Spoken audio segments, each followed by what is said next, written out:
Hey guys, it's Glenn from glenscarcollection.com. Just want to give you an update on the real estate test. So thanks for all the positive thoughts. What I did is I kept calling the state to get those forms so I can then submit it to the testing center and take the test. And I just kept calling every day, a couple times a day. And I got a helpful person who was phenomenal, who helped me, gave me the paperwork right away. There's some forms I had to fill out. It's like stupid forms. It's just like, you know, all your information. It's like, they have that. I've had my real estate license forever, but no problem. It's procedure. I filled out all the forms. I sent it back. And then they give you the certificate that you can bring to any testing center to take the test. And how the real estate test works is it's multiple choice, like 120 questions.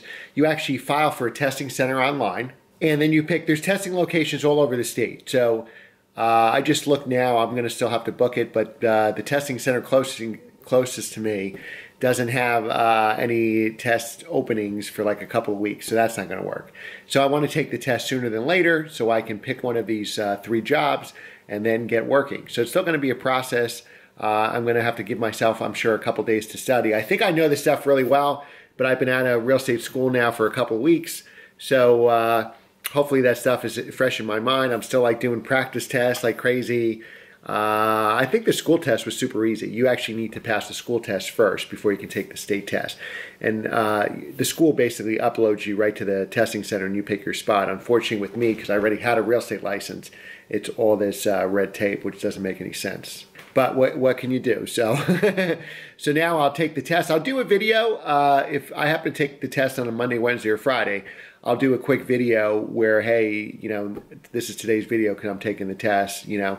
And then what I'll do is I'll try to film, you know, before the test and right after the test, so you get my feelings and emotions before taking the test. Because I better pass. I've been doing real estate for a long time. And then, you know, obviously, they give you the results right there. So that's the great thing about the test is you don't have to wait later. You have 4 hours for the test. What I heard, you probably, if you really know your stuff, you could probably get it done in 2 hours. But, you know, some of those questions are real tricky. And what's tricky about the test is, you know, it gives you all the choices. So, like, if you think it's yes or no, you know, both choices will be there. If you think it's all of the above, none of the above. So that's kind of how they trick you. If you think it's either this or this, both of those answers will be there in the multiple choice. So it's tricky. If I remember from the real estate test last time, I didn't use any of that stuff in my real estate career, especially for commercial. It's really geared, I would say 80 to 90% off the top of my head is residential. Even that 600-page book that I took in the classes, you know, maybe there were 2 chapters on commercial. The rest were, you know, 30 chapters on residential. So it is what it is. So I'll keep you guys posted, and we'll have car videos after all this. I'm still have a lot of car videos and car reviews to give you. The problem is I've been behind because I have to pass the real estate test. Regarding the 3 jobs, I haven't made a decision yet. I want to pass the test first.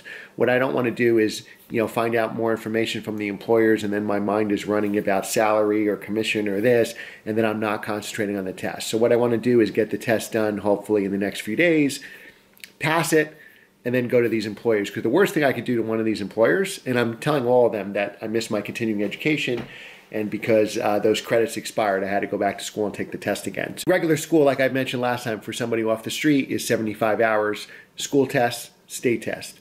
For me, it was only 30 hours because I have a real estate license already. I took the whole 75 hours because since I hadn't taken the test in forever, there's no way I'm going to pass the test if I only took 30 hours instead of 75. There's that much stuff. So I told all the new employers that I'm doing that now.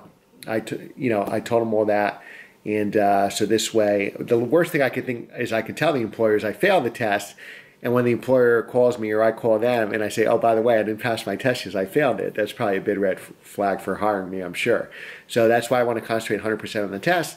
And then I'll try to narrow down the employers and I'll do videos on that too. And we'll have, of course, car videos sprinkled in. So the way you can help me out, guys, and thanks so much for your support, is hit that subscribe button. This channel only exists with subscribers.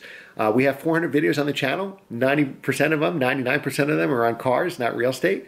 So go and browse the channel, watch those videos. The way you can help me out the most is watching the video all the way through and leave a comment below. Those are the 2 things YouTube needs, and then they'll put me in people's suggestion box if they see a lot of watch time. That means watching the video all the way through, and then they see a lot of comments. All right, guys, thanks for watching, and I'll keep you posted. Take care.